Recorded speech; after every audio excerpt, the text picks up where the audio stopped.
বন্ধুরা, good morning. আমি ঝর্ণা, ঝর্ণার কিচেন। আজকে একটা রেসিপি করে দেখাবো।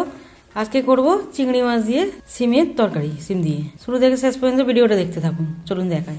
এখানে নিয়েছি সিম নিয়েছি, এরকম কেটে নিয়েছি। এখানে নিয়েছি চিংড়ি মাছ, পরিষ্কার করে ধুয়ে নিয়েছি, খোলা ছাড়িয়ে দিয়েছি।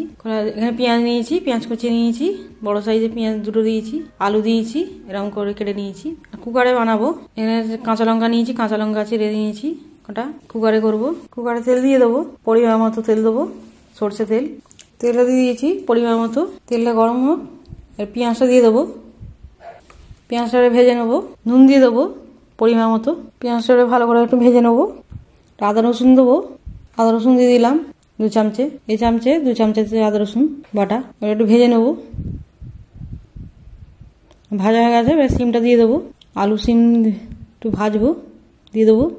আর সিমটা আমাদের গাছের সিম, ছাদ বাগানের টাটকা সিম, 500 মতো আছে। দিয়ে দিলাম সিমগুলি। আলুটাও দিয়ে দেবো, ভালো করে মিশিয়ে নেবো। এই সিমের তরকারিটা খেতে খুবই ভালো হয়। চিংড়ি মাছ দিয়ে রান্না করলে দারুণ টেস্ট হয়, অবশ্যই ট্রাই করবেন। এবার হলুদ দিয়ে দেবো, 1/2 চামচা হলুদ। একটু মিশিয়ে নেবো। একটু ভাজা হয়ে গেছে, যে আদা রসুনের পেঁয়াজ কাঁচা গন্ধটা চলে গেছে, একটু ভাজাও হয়ে গেছে সিম আলু। এবার মশলা দেবো। ধনে দেবো 1 চামচে, জিরে দেবো 1/2 চামচে, গোলমরিচ দেবো 1/2 চামচে, লঙ্কা দেবো 1/2 চামচে, আর ঝাল লঙ্কা দেবো 1/2 চামচে। মশলা দেওয়া হয়ে গেল, ভালো করে মিশিয়ে নেবো। চিংড়ি মাছটাও দিয়ে দেবো, কাঁচা লঙ্কাটাও দিয়ে দেবো, ভালো করে মিশিয়ে নেবো। একটু চিনি দেবো অল্প করে, ভালো করে মিশিয়ে নেবো। ভালোভাবে মেশানো হয়ে গেছে, কষাও হয়ে গেছে।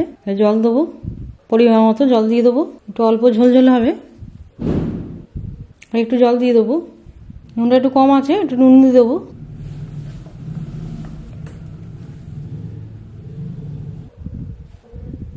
ঢাকা দিয়ে দেবো। এখানে বন্ধ করে এখানে ফের চালু করে দেবো। 4 মিনিট দিয়ে দেবো। এর খুলে দেখে নেবো।